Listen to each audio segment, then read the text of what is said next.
Deals end when the year does, on December 31st. For commercial use only, customer participation subject to credit qualification and CNH Industrial Capital Canada Ltd approval. Standard terms, conditions, and other restrictions apply. Down payment may be required.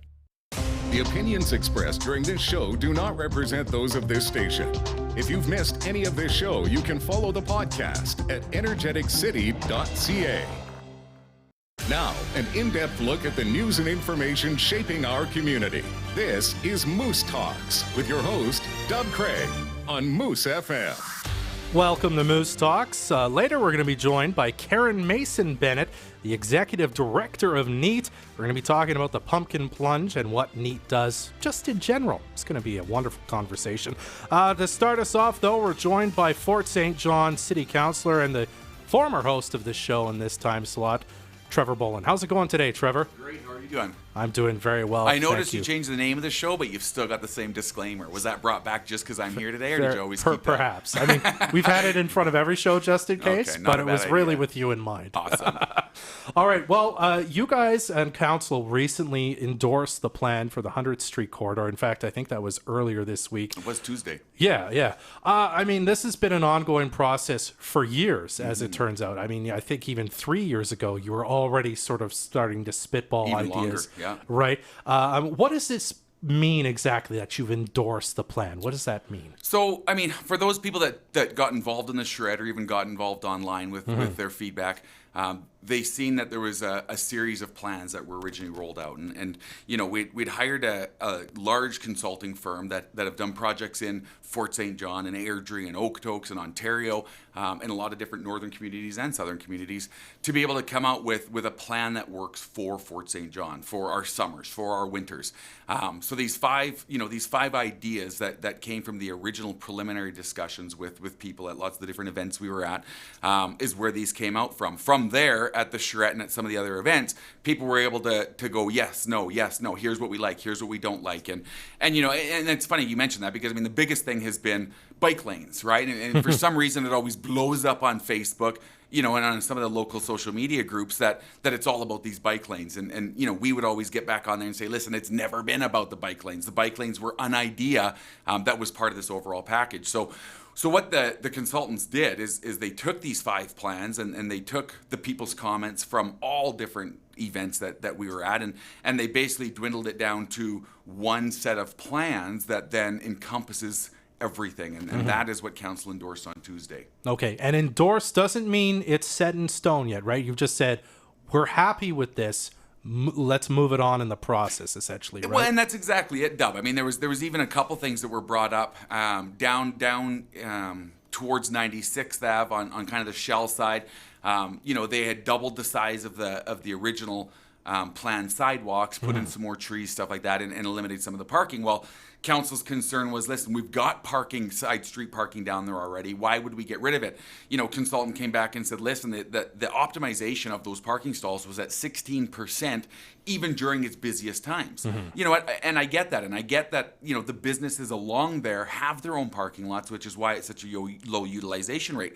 However, one of the things we heard from people is more parking, safe pedestrian walkways and stuff like that. So one of the things council said is, listen, we'll endorse this plan, but here's a couple of the things we don't like, right? Which, you know, there was a jot out in one of the drawings that wasn't supposed to be there. So, you know, council went back and said, you know, that jot out needs to go. And they said, hey, it just looks like that in the drawing. Well, you know what? That's still something we're endorsing. So, you know, it's a combination of you know, the people's opinions, the people's ideas, mixed with these 5 different scenarios that could have rolled out, mixed with council's concerns from what we hear from the public, that's all going to roll into one. Now, going back to that parking situation specifically there for a second, I guess that's a kind of a tough area because there are some businesses there, but I mean, that's going to be kind of a park area, kind of as it is now. So it gets lots of use, obviously, during months when there's festivals there. Canada Day, where they're like, boy, it'd be great to have parking. But I can also see where their maybe numbers get skewed, and why it only sits at about 16% is because when there's not festivals, well, no one has any real reason to be parking there, right? And that's exactly it. But, you know, council's mandate on this project and council's thoughts behind it is what are the concerns that we need to address that may not be picked up from a consultant, that may not be picked up from somebody who doesn't park there 12 times a year, or doesn't, you know what I mean, doesn't drive by that 5 times a day. So that's then when it becomes the local awareness part that we ensure that we're able to, you know, almost manifest and almost mold the idea that's on paper into what it looks like and works like in realization. Now, I mean, we all know this. Fort St. John's a driving town. The Peace is a driving area. You got to drive to do things here. Would you be in favor of more parking in that sort of area? Because you want people to drive downtown, and even in a situation like that, in that area where maybe it isn't busy right now, you'd have people park there and then walk up the street to visit the businesses downtown, to enjoy an afternoon once this is all done and businesses are back and there's trees and all that sort of thing there. Is that sort of like kind of mesh with your idea of how it could look? It does. And you know what I mean? One of the things the city's looked at is parkades, you know, whether that be a couple small ones or one large one, is the sense of, it is, you know what, it's always been tough to park downtown. I mean, even right here, you know, in front of Moose, a person, you know, sometimes has to circle a couple times before they can find a parking spot. We've heard that over the years. The biggest things we've heard is the lack of parking. We've heard that from businesses. We've heard that from residences. Years ago, we looked at a pilot project of removing meters in the downtown area.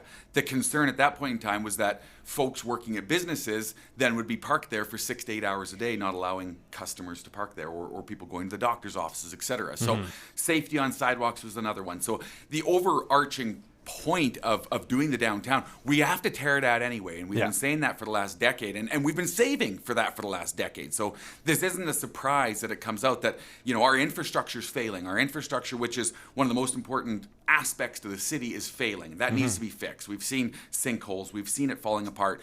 How can we put it back together that it enhances businesses, it enhances safety, it enhances and entices more traffic, more businesses, and more to the heart of our downtown? That's what this plan was about. This plan wasn't about specific groups or specific areas. It was about Fort St. John as a whole. And you know, part of this, there's going to be some growing pains, and there's certainly some things that we've seen on Facebook that people don't like. They don't understand why we'd go from 4 lanes to 3 lanes, right? But they don't look at the enhanced turning either. So all of a sudden, you've got designated left-hand turning lanes at every intersection. You've got access and left-hand access to businesses because there's no longer that double solid line that goes down the middle. So we're going to be able to take the same amount of traffic and flow it easier. But on the same side, we've also got folks that need to understand that, you know, 98th Street, for an example, is supposed to be a northeast feeder. So if you live on 105th Ave, you would be better off to take 98th Street up, especially with the new lights going in right here, you know, right here at the Northern Grand. So, or whatever that is called now. So you're going to be able to get to your house faster and smoother, and you're not going to have to use, you know, 100th Street as this raging thoroughfare, because 100th Street's designed to be able to, or will be designed to be able to slow down, enjoy it, enhance it. One of the best examples of that is the Main Street in Grand Prairie, for example. When they redid that, they redid their lighting, they redid their sidewalks, they worked well with the businesses to find out what is the best, safest way to help people enjoy the downtown while utilizing our 98th Street or 102nd Street. I'm just as guilty as the next guy. When I'm heading home, I'm straight up 100th Street. I'm not stopping at businesses. I'm just roaring home. 102nd Street has 2 sets of 4-ways, no lights, no nothing. I would be far better off going home on 102nd or 104th, 106th, 108th, right? The grid work of Fort St. John, it's a brilliant grid when it comes to being able to get from the south to the north or vice versa. We just need to utilize it. Yeah, absolutely. Is there still an opportunity for citizens to have a say in anything that's kind of happening in this plan? Or with this endorsement, it goes out to tender is my kind of costing, I guess, is my understanding is what's next, correct? Correct. Our citizens are still going to have some say perhaps in what happens next, or is that? They are. I mean, right now, citizens always have a say. Sure. You know, and I think people need to understand that, is that when you're dealing with city council, your city council and your mayor are the easiest point of contact you have in any government body, right? Because you see us in the grocery store, you're going to run into us uptown, you're going to see us in the park, right? So at any point in time, your council is always there. And some of the thoughts, the concerns, and whatnot that people have need to be shared. The endorsement of the plan lets us go ahead and get our costing done and stuff like this. We don't have final drawings. We have a concept. We've endorsed a concept. So when those final drawings come back, there may even be more concerns that council have that the fine tweaking needs to happen. And that's why it's so important for people to understand that we are an email away, we're a phone call away, we're a visit in the grocery store away, because there's concerns that everybody has that we like to know about. Do you have a timeline for when you're expecting to see kind of the final drawings? And Yeah, cost their rollout estimates? was to go for costing here in the following months once it's been endorsed. I would suspect that, over the course of the next month and a half to 2 months, they'll start to have some costing. And the project is laid out over 4 years. And it's done in an efficient manner that it's not going to shut down business access. It's not going to shut down people's routine. So, 2 blocks at a time, sort of an idea as we work from 95th Ave forward. It's going to tie in nicely to the park being done and opening up at that same kind of a time frame, right? So I would suspect, April of 2020 is what they're looking at for their start date. And then 4 years from there, finishing off at the north end. Let's imagine a situation here, and hopefully it doesn't come to this, where you guys don't like the plans that come back, the final plans, or you don't like the numbers that come back where, you'd heard estimates of this and they say, well, actually, it's probably going to cost this. I mean, would you guys kibosh the whole thing if it comes out to be more expensive or doesn't look the way you like it? That's a really good question. So, I mean, as with anything, we've got our cost estimates, but until we actually start getting quotes, we try to hope that they're as close as they possibly can be to each other. If all of a sudden this project comes in and it's substantially over budget to a point where, it's going to affect either the city's bottom line or, which is the taxpayers' bottom line, what we look to do then as council is we go, okay, what can we change to make this happen? So there is still a possibility that there could be a change that it's not going to be a fundamental change, but it could be a change that we go, okay, this isn't feasible for this kind of money. And we've done it before. And on the 4-laning of 100th Street, the way we broke that out and rechunked that was because of quotes. And then on the flip side, when we did 106th Street, which was a very massive project, it was very, very similar, where we were redoing all the complete infrastructure down below, repaving it. I mean, we had to deal with schools, we had to deal with current properties, different levels of property, and something like that comes in $2 to $3 million under budget.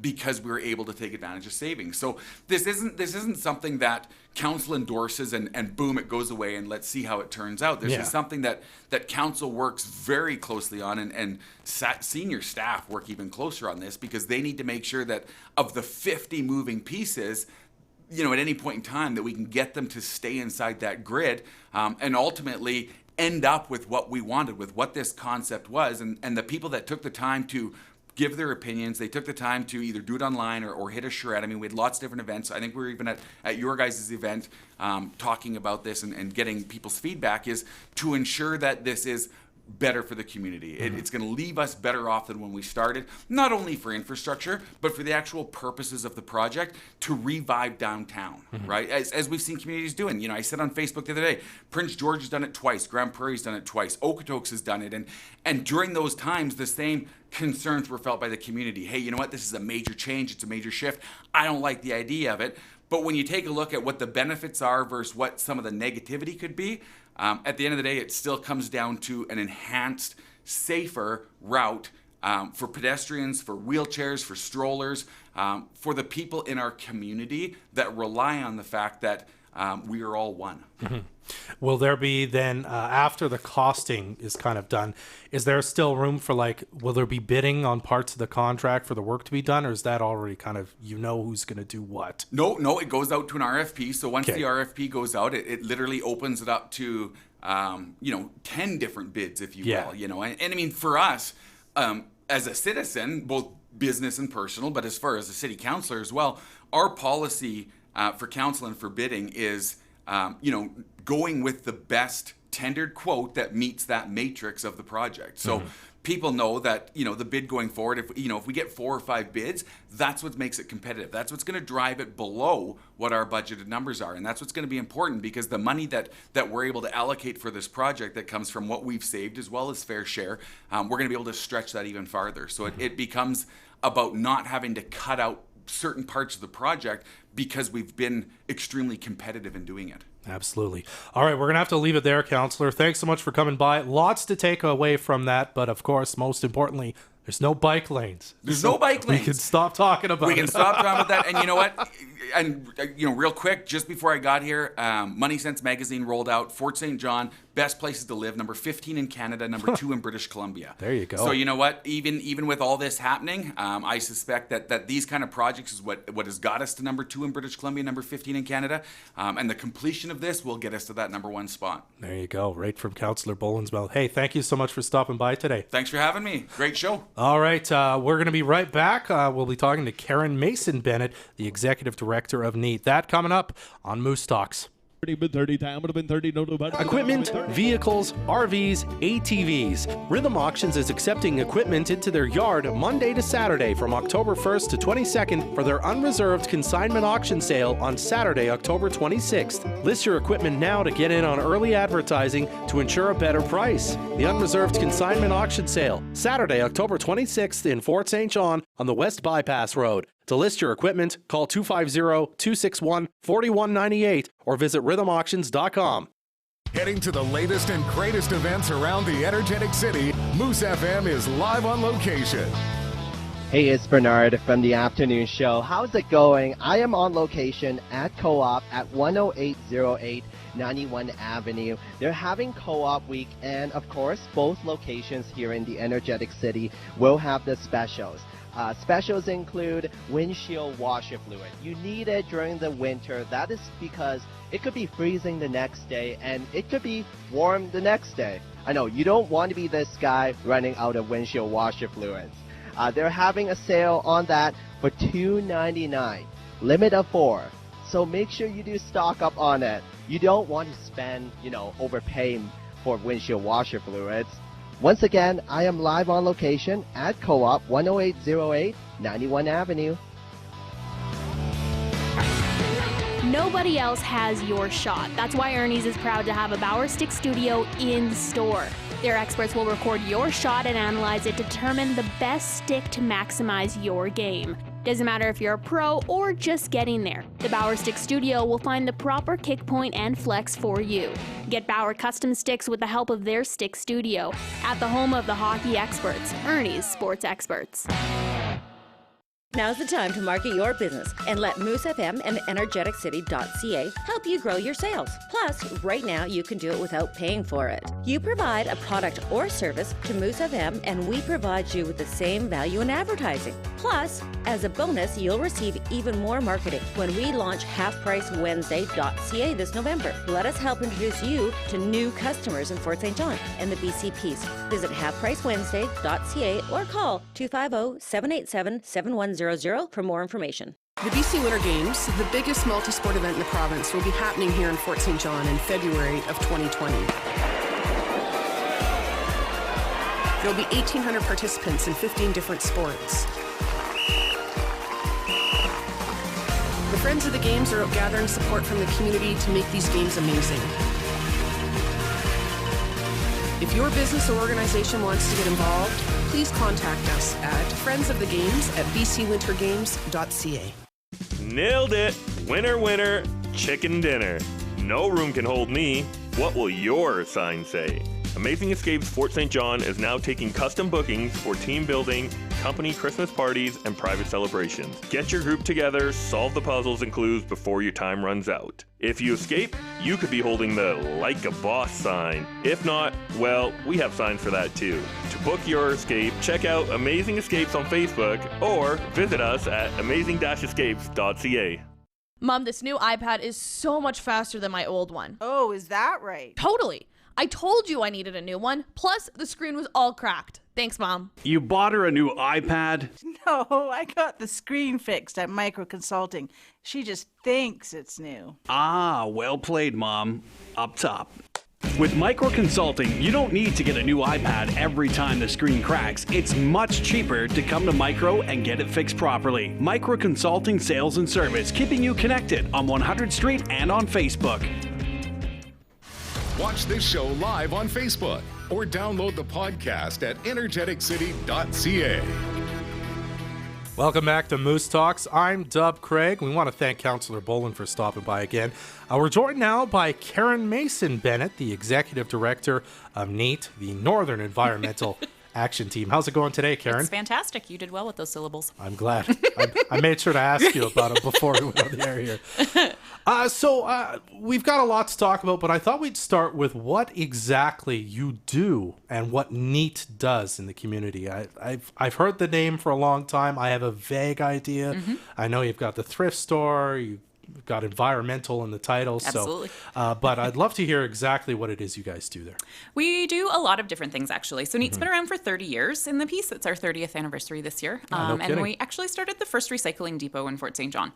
Wow. So that occupied our time until about 1997. And then we moved from actual collection and kind of dealing with materials into community-based education and outreach. So we've been doing a lot of talking with residents and working with school groups and other community organizations around resource management, basically, what we don't need to throw into the landfill and what are all of the opportunities for those resources. And then in the last couple of years, we've really significantly moved into food security. You mentioned the thrift store as well. So we do have quite a few things on the go. We've got a brand new program called the Northern Cohort, which is just celebrating a year now, and it's a farmer support program for small-scale producers in the region. So we've had some really great feedback on that one, and then we just started a new program like a couple weeks ago, actually, called Nourish, and it's a food diversion program that works with the Salvation Army and also provides food skill training for participants. So yeah. You mentioned the cohort and you said support for farmers. Do you mean like financial support, or is it? What we're really looking at is providing practical supports. Okay. So at this point in time, it's not necessarily financial, although what we're doing does have a financial value to it. So we had a team of summer students this year that were available to local farmers in the region. So you could say, you know what, on Tuesday I'd really like a couple extra pairs of hands, and we can provide that for you at a subsidized cost. So that's really what we're doing. We've got a lot of workshops and educational opportunities, and we're really looking at slow-grown meats and regenerative agriculture, and making sure that the industry that we've got here is poised to survive for the next century. Okay. And would you say it's kind of on an advocacy level that you're doing that? Like you're advocating for making better choices in regards to that? Yeah, we do quite a bit of that. And there are some really fantastic local farmers in the area doing some really amazing things. So we're really trying to make a lot of connections between people. There's a lot of curiosity around like intensive grazing and that sort of thing as to what that actually is. How do I do it on my property, and what are the benefits? So we're really trying to connect people that are curious with people that are actually doing it. Okay. Now, earlier this week, Council proclaimed next week to be Waste Reduction Week. I understand you went and performed. Yeah, you went and spoke to Council and asked them to do this, and they decided to make next week Waste Reduction Week. Indeed. Why did you ask the city to do that? So Waste Reduction Week is a national thing. So we make that request every single year. But it's a great opportunity for people to really just take a moment and think about what the impacts of their daily choices are.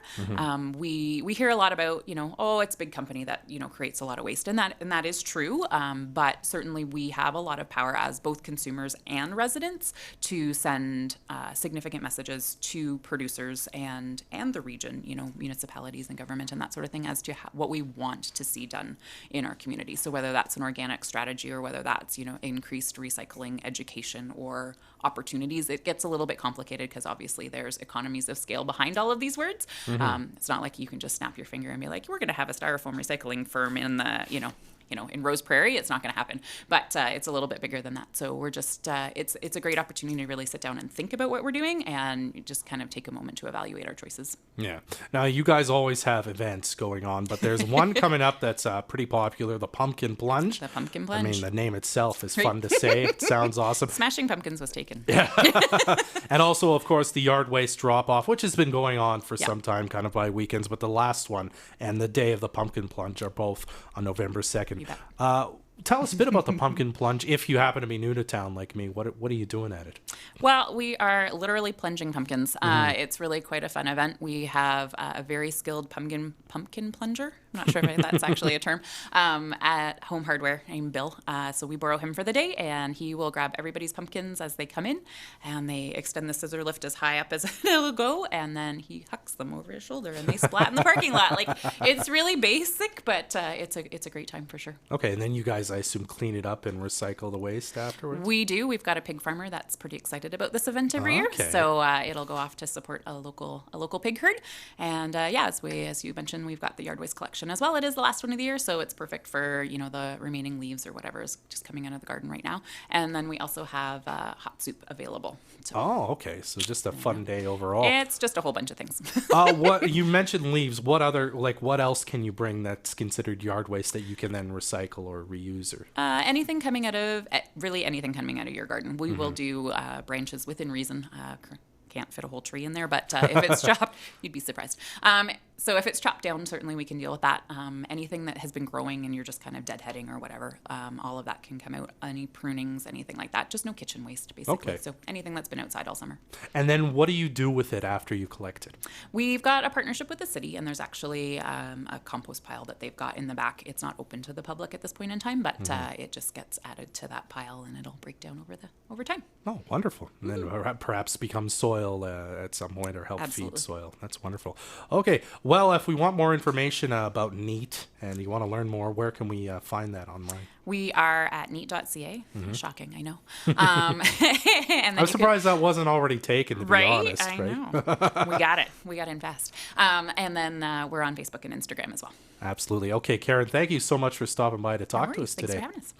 All right, again, that was Karen Mason-Bennett, the Executive Director of the Northern Environmental Action Team. We're going to wrap up Moose Talks in just a moment.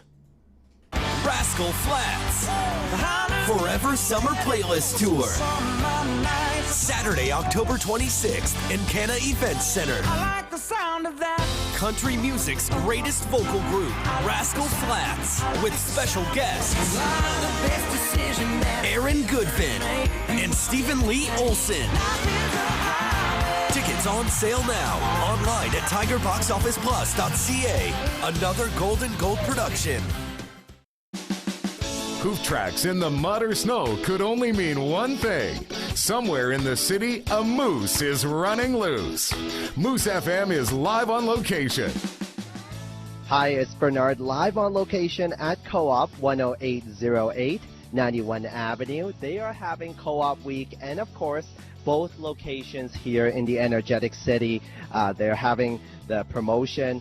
Today only, you can get a slice of pizza for 99 cents each. Maybe you're hungry right now, come on down and get a slice of pizza. As well, all Co-op brand snacks, 15% off. Just, ready for the weekend and you are hungry, you need something to eat while you're on the road, come on down and get that as well. There's a lot of free things here, including coffee, tea, donuts, slushies, ice cap, and also free propane from 11 a.m. until 1 p.m. today. Limit of 30 pounds per customer. First come, first serve, so come on down, get everything that's free here. And once again, I am on location at Co-op 10808 91st Avenue.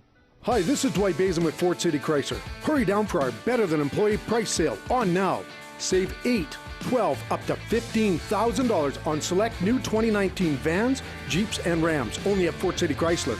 Or take advantage of our cashback incentive with $5,000 cashback to use any way you wish. Simply the best deals ever with our Better Than Employee price sale.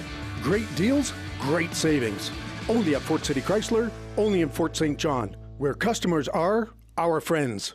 If you're looking for hassle-free internet services, call the Peace Region Internet Society today. With coverage throughout most of the Peace, PRIS can get you connected quickly without the hassle of contracts or bundles. Visit PRIS.ca or call 1-800-768-3311 for more information.